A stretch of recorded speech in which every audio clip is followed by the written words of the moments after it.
So hello guys, welcome back to my channel. Welcome back to Tactical Trafford. And guess what? Manchester United nil, Tottenham Hotspur 1. I think we as Manchester United fans we actually saw this coming. We saw that Manchester United was actually not up to the task, and we actually knew that Manchester United was going to fumble this. But I want you guys to, before we go into this video, I want you guys to like, to share, to subscribe as we're trying to get to 1k subscribers before the end of the year. So I want you guys to like, to share, to subscribe, and share this video with your friends. But what are we actually going to be talking about this video? We are actually going to review what actually happened in this game and how Manchester United lost to Tottenham Hotspur. So let's dive into this video together. So first of all, what we want to talk about is the tactics. So going into the tactics of this game, it was very clear that Ange Postecoglou actually outsmart Ruben Amorim. How did he outsmart Ruben Amorim? Because if you watch the game, it was like Ange Postecoglou actually had a plan for the game. He had a plan for the game when, before the game, Ruben Amorim actually had an interview in Old Trafford with Owen Hargreaves where he was talking about the tactics of Tottenham Hotspur and how he knew that Ange Postecoglou was not going to change. I think making that statement is actually one of the problems because it actually happened when 2021 Manchester City played Chelsea in the Champions League Final 2021, and Pep Guardiola made similar statement about how Tuchel was going to play and how the game was going to play out. And it turns out that Tuchel actually did some tweaks, he changed some things, and they actually won the game.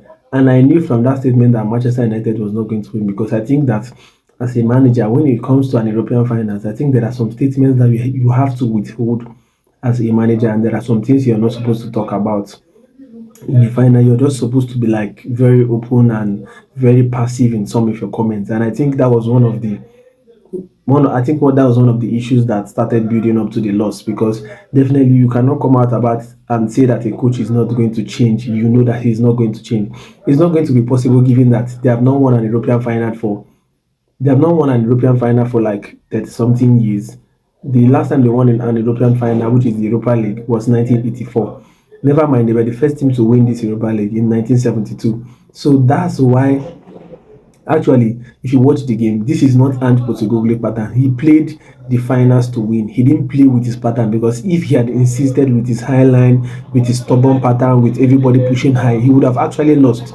But he was actually smart. He was smart enough to tweak his pattern just for today, just for yesterday, and he won the game.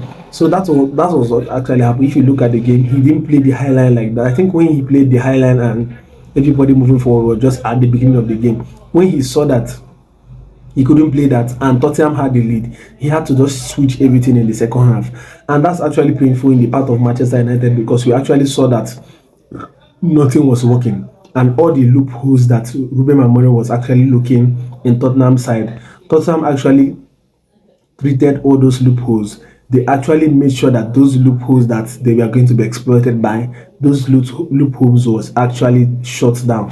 So they made sure that there was no space for any of the midfielders to operate.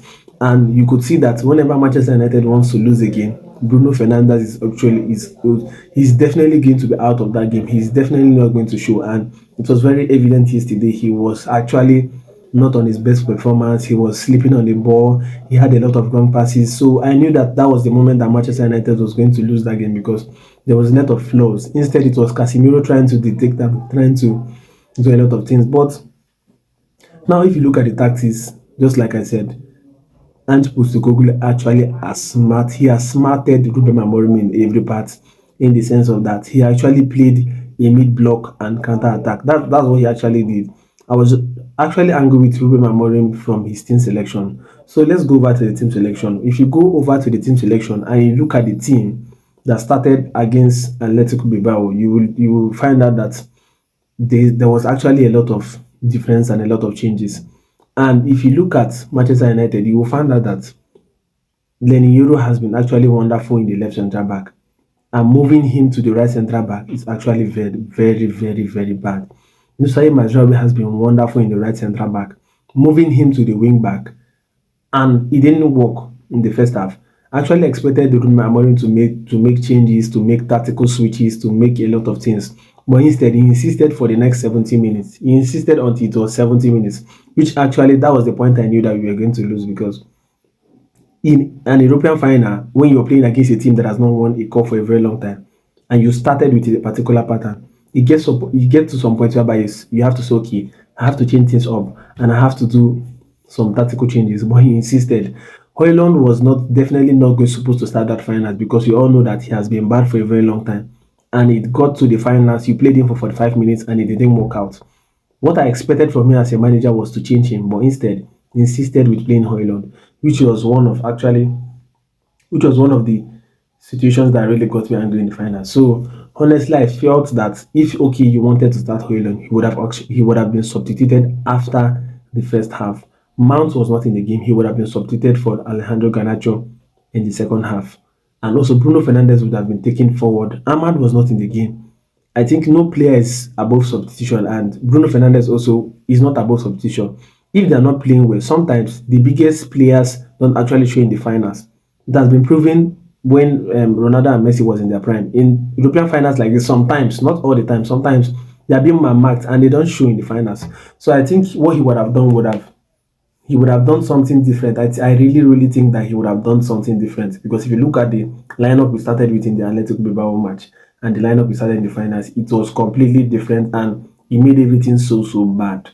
He made everything so bad. So this is actually what really happened in that game. Spurs was pragmatic, smart on the counter, and they knew that Manchester United had weakness in defending long crosses and set pieces. And you could see in the first half that that was what they capitalized on. They were bringing cross after cross after cross until the goal went in. So that's actually what really happened in that game. It was a disastrous game. We have lost the game. We are not going to be in Europe next season. We are going to be playing once a week, every day next season. So this is actually the situation of Manchester United. So I want you guys to actually give me your thoughts on the game, on the formation, on the tactics, and what you felt Ruben Amorim would have gone with in the finals. I'm going to release the video soon next about how Manchester United transfer window is going to go down, given our financial constraints. And I'm also going to make further videos explaining Manchester United's situation very soon. So I want you guys to stay tuned. I want you guys to keep believing in Manchester United. We're going to be great again, definitely. So see you guys in my next video. Ciao.